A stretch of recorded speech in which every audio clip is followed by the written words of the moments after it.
It almost feels like I need to like talk very like fast and excited and with a different tone, like all of this. And sometimes that's me, but to put that on when that doesn't feel like that's where I'm like authentically at in my energy, it just feels very draining, and that's not what I want to get across. So maybe this long form method here on YouTube is maybe a little bit better for that. And what do I want to share? Well, I'm kind of treating this a little bit like an experiment. Um, I don't want to say vlog because that feels a little influencery. And I think my challenge is uh, I'm so not trying to achieve some sort of fame or popularity. I don't care about people knowing me. What I do care about is people resonating with a message that I have to send, and then take that message and tell it in your own way, and take it and spin it and send it to your people. This, and the message is just a message of like our connection to each other, and it feels like we've lost sight of that as just a whole population. And I guess that's part of what I want to talk about is, I am a student of inner work and of, I guess, a quest to find the truth, right? The truth of like, who am I and why am I here and what am I here to do, and what is going to make me feel most alive and what's going to make me feel fulfilled at the end of the day. Like these sorts of deep questions, I've been on a quest to answer these for decades, for my whole life. And I've not stopped this incessant search for learning and curiosity about understanding more about myself and the connection that I have or can build with other people, and the connections between other people, and why do some people have a hard time connecting, and why do some people maybe resist connection, but yet it's what they want the most, and why do some people intentionally break down connections or actually commit very destructive acts? Like, but these things are like so fascinating. See, now I'm starting to talk fast and whatever, but just because it's natural. Like this stuff fascinates me, and I'm constantly learning and studying and training and experimenting in all these different methodalities to try to enhance my understanding of this, not just for myself, but also how can I best be of service to other people, whether they're just people in my life, my friends, my family, or whether it's people I work with as clients, my coaching practice, whatever it is. How can I best, if all I am is a conduit, right? And this is like a prayer I say a lot, is like help me just be a conduit of like this this love and this energy and this spirit of connection and hope and joy and peace and freedom. Like the best that I can do, it doesn't need to be created or destroyed. It like, second law of thermodynamics, right? It's like always there. How can I just be a conduit of it in my life? And how can I, if I want to be the best conduit, it just means like cleaning out my pipes so there's not blockage, right? As if there's like clogged arteries that make it hard for blood to pass through. I want to have clean passageways for this really important stuff to travel through, because I know that it's life-saving. And all the work that I do is out of a spirit of such gratitude, because of, I feel like I've gotten to live multiple lives already. Because in a previous version of my life, it was very dark. I had no hope. I had no peace. I had no sense of who I am, and no sense of like comfortability in who I am, and no authentic, vulnerable connections where I could feel love and joy and freedom. Like, I remember what it's like to not have that in my life. And many of you probably, already know my story, but, I have a history and a a addictive past, right? Where I fell into all sorts of substances that were addictive and harmful, and it didn't matter because it just gave me relief at the time, which is what I needed. And, it just numbed me out from all the pain that I was in. And I didn't even realize how much pain I was in because I was just so numb. And, at the end of, there were plenty of moments I just wanted to die. It just didn't seem like there was any point to carrying on if life is going to be like this. And I didn't see a way out, and drugs were the only thing that I saw. And it's almost like they kept me alive and just numbed out long enough until I could find a way out. And I've had people in my life that were that conduit of hope and love for me that I have such immense gratitude for. And it's my greatest ambition is just to be that for somebody else, because it's so fresh, it's still so green, what that teenage kid that I was, what she thought and what she felt and what she was going through and how she didn't see a way out. And I think of if I didn't meet those people that were those conduits, I have no idea. I can tell you I wouldn't be here right now talking to you. I don't know if I would be alive. I definitely wouldn't be this comfortable in my skin and this joyful and at peace in my life. I don't, unless something else happened, I have so much gratitude, and I just so want to give it back. And that's the spirit of this, is not to make it about me, but it's just for me to use my story and my experiences and what I've learned as a messenger, as a vehicle for this greater message that all of that is possible for you too. And all of the work that I've done, I'm a student of trauma, right? I study, very traumatic things, very destructive things, people that are very destructive and violent and harmful and might seem just downright, some people might say evil. I don't really like to use that word, but people that are just very destructive. And let me tell you, I don't care what your specific story is, because it's not going to convince, that's going to sound weird, but it's not going to convince me that you're an exception. That, oh, you're right, yeah, you're too far gone. No, I've already studied the worst of the worst here, and I still see hope for them. So I see hope for you too, is what I'm trying to say. At some point, I'm sure I'll think of how I can say this more clearly at another point, but really, I don't know, I don't have a plan here. How often am I going to record this, or what am I going to, I don't know, right? And I think I'm comfortable with a little bit of uncertainty and not having all the answers in my life today, that I have just some trust in taking the first step.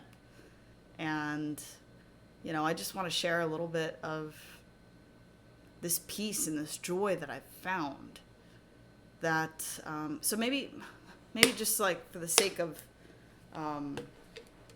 this being a first conversation or monologue. I don't think of it like a monologue. I think of what would you say to this, and then I'm responding to that. So there's multiple voices in my head in a sense. I'm sure if you take that and clip it, it'll sound really nice. I'm a coach with plenty of voices in my head, but whatever, it's true. What I realize is we all have a lot of different voices in our head. Somebody that's saying eat the cookie, someone saying don't eat the cookie, right? Maybe let me just start with a little bit of where I come from, so that maybe you have a little bit of identification. People talk about not feeling comfortable in their own skin, or having social anxiety, not knowing how to open up to people, not wanting to open up to people. That's the life that I come from, right? I grew up in a family where we didn't really talk about feelings at all, because my my folks also didn't know how to talk about feelings, right? Because they weren't taught, or they weren't allowed to, whatever, right? Like these things get passed down. So of course I grew up bottling a lot up, and there was a lot of pain growing up. And in my childhood, there was a divorce, and there was just a lot of really painful moments that I didn't have the capability at that time to process it as a kid, and I didn't have any adult that was like able to hold space for me to help me process it at that time. So I bottled it up and I bottled it up. And believe it or not, when you bottle things up, they don't just dissolve at some point and go away. They stay there until you take it out and you deal with it. And, you know, it followed me into adulthood where, you know, I just always felt like something was wrong with me. And I was always looking for an answer. And, you know, at first it was in just trying to be like an overachiever at school, trying to just, you know, get all the best grades I could. I was in gifted and talented programs and all of these like extra, you know, smart kid stuff. And I was just always trying to be the best, right? But then it was never enough. Even if I got, you know, hundreds, it started to wear out, and it was like, yeah, so, or if I got a 95, it was like, whatever. And then to some degree, I even started getting things wrong on tests on purpose because I didn't want to be the kid in school that was just always getting things right. Like it almost like alienated me. So it was like there was no way to win here, right? I was like already like dealing with this inner thing that like something wasn't okay. And you know, I really, you know, I was on a search, right? And early elementary school, I got into religion. I got into this fundamentalist Christian church, head deep, went to church multiple times a week, and became very,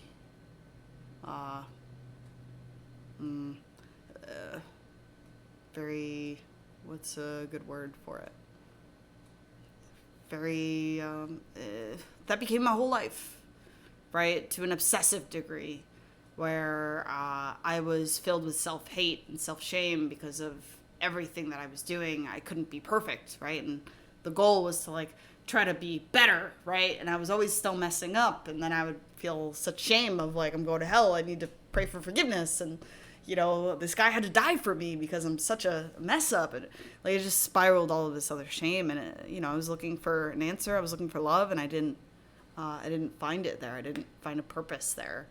And I was also taught that these feelings that were inside of me, I later realized I was gay, right? But I didn't realize it at the time. But very early, I realized that that was abominable. And, you know, to internalize that you are an abomination, it's kind of heavy. As a, you know, what was I, teenager at that point?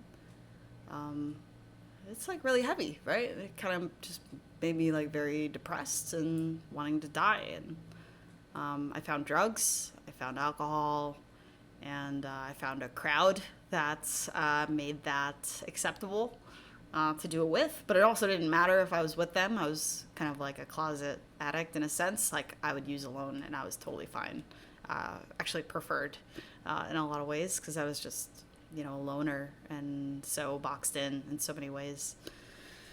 And, you know, just like, you know, giving a very short snippet of a long story, right, is, you know, I was driving to work and like drinking on the way to work every day. I would run to the bathroom while I was at work every 5 minutes to like keep getting high or keep, you know, drinking. And the feeling of being sober was so, it almost felt like when I was somehow intoxicated, that was the real life. And then me being sober was like the fake life, like the life that didn't really matter. And it felt like I was safer in the intoxicated life because it gave me something to fall back on if I made a mistake, or, you know, if I was a cashier, and, you know, it was just a lot of vulnerability just to be face to face with someone that was placing their order. You know, social anxiety. I, you know, at this point I was also very scared of people, couldn't communicate. You know, I tell the story of how I lived in a third story condo with my family, and Like if I wanted to, let's say I was coming home and I wanted to go up, but I saw somebody else that was coming down, I would like purposely like hide until they left, so I didn't have to just like pass by them on that like 5-second exchange as they're going down and I'm going up, where it's just like, oh, hi, how you doing? Like I couldn't do that. That face to face eye contact was even too like unbearable for me, so I avoided it.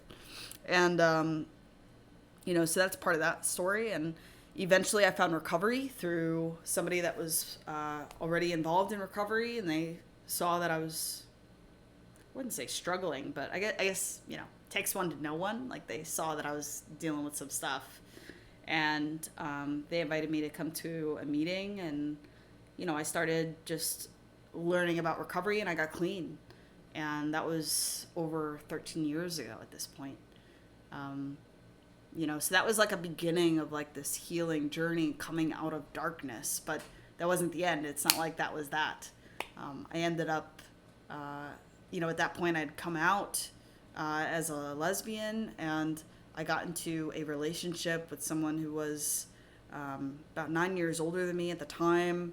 And I was 19 years old, so I was still, young whippersnapper, freshly at like figuring out who I am. And I ended up staying in this relationship with this person who was very, at first it was very, loving. What I realized later was like love bombing and all of these things. And my first real relationship and connection, I'm like, wow, this is wonderful.